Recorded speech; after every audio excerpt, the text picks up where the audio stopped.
ہمارے ہاں ایک بڑی کامن چیز یہ ہوتی ہے کہ جب ہم جاتے ہیں کہیں بھی تو انصاف کی بات ضرور کرتے ہیں، لیکن انصاف کے تقاضوں بہت سی جگہوں پہ ہوتا ہے. گھر میں محفل لگائی جاتی ہے اور پھر ایک کو بڑا بنایا جاتا ہے کہ جی آپ فیصلہ کرا دیں.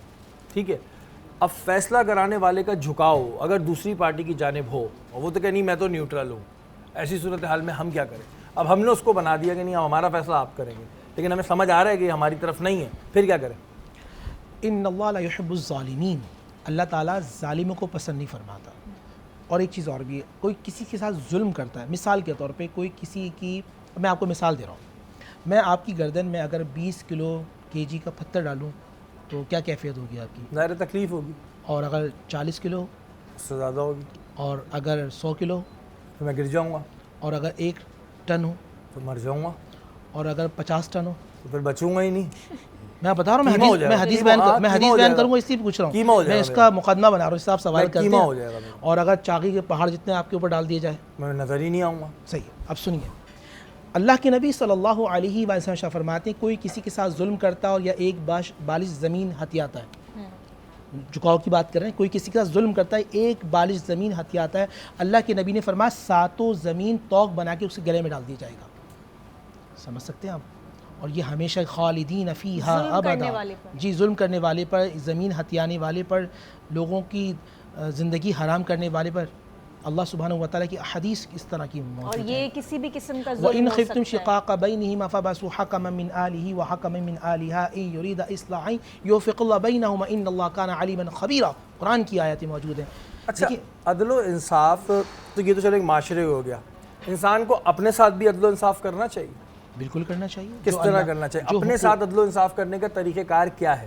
بہت اچھا، کیونکہ لوگ تو یہی سمجھ رہے ہیں نا عدل و انصاف ہم جنرل بات کر رہے ہیں. لیکن ایک ہے حقوق اللہ، ایک ہے حقوق العباد، ایک ہے حقوق بالنفس، نفس کے حق. آپ وَلَا تُلْقُوا بِأَيْدِيَكُمْ إِلَى التَّهْلُكَةِ، دیکھیں آپ الحمدللہ جب بات کرتے ہیں نا، میرے قرآن کی آیتیں میں دماغ میں آ رہی ہوتی ہیں، اور یہ قرآن کی زندہ مثال ہے. کتاب الحی، ہمارے استاد مفتی ابو فہیم انوار اللہ کہتے تھے یہ کتاب الحی ہے، زندہ کتاب ہے. جب اس سے سوال کریں گے جواب دے گا. آپ کا سوال میں قرآن کی طرف لے کے جاتا ہوں تو قرآن کہتا ہے وَلَا تُلْقُوا بِأَيْدِيَكُمْ إِلَى التَّهْلُكَةِ، اپنے آپ کو ہلاکت میں نہ ڈالو. آپ کی کیپیسٹی ہے 12 گھنٹے کام کرنے کی اور آپ 18 کام کرتے ہیں، آپ وہ کام کر رہے ہیں کہ جو آپ کی باڈی برداشت نہیں کرتی، آپ ظلم کر رہے ہیں اپنے ساتھ. لیکن مفتی صاحب اس میں تو پھر یہ ہو جائے گا کہ میں محنت کر رہا ہوں، میرے فیملی کے حالات اتنے خراب ہیں کہ مجھے 12 کی جگہ 16 اور 18 گھنٹے بھی کام کرنا پڑتا ہے. جیسے لوگ جب امریکہ یا دوسرے ملک جاتے ہیں تو 18 گھنٹے کام کرتے ہیں، تو ادھر تو مجبوری ہے. نہیں کریں، منع تھوڑی کیا. لیکن آپ بول رہے ہیں کہ پھر یہ تو ظلم کر رہے ہیں اپنے جسم کے ساتھ. میں نے منع نہیں کیا، میں نے آپ سے یہی کہا کہ میں نے ایک مثال دی آپ کو، تشبیہاً مثال دی ہے. آپ کا کسی کی کیپیسٹی اللہ نے 20 گھنٹے بنائی، کسی کی 18 بنائی، کسی کی 12 بنائی، کسی کی 8 گھنٹے بنائی ہے. لا یکلف اللہ نفسا الا وسعها، قرآن میں کہا نا اللہ تعالیٰ 2 دن تک بھی کام کر سکتے. اللہ لا یکلف اللہ نے مکلف نہیں بنایا. کسی کی باڈی کے اللہ نے طاقت دی ہے، عظمت دی ہے، ہیبت دی ہے.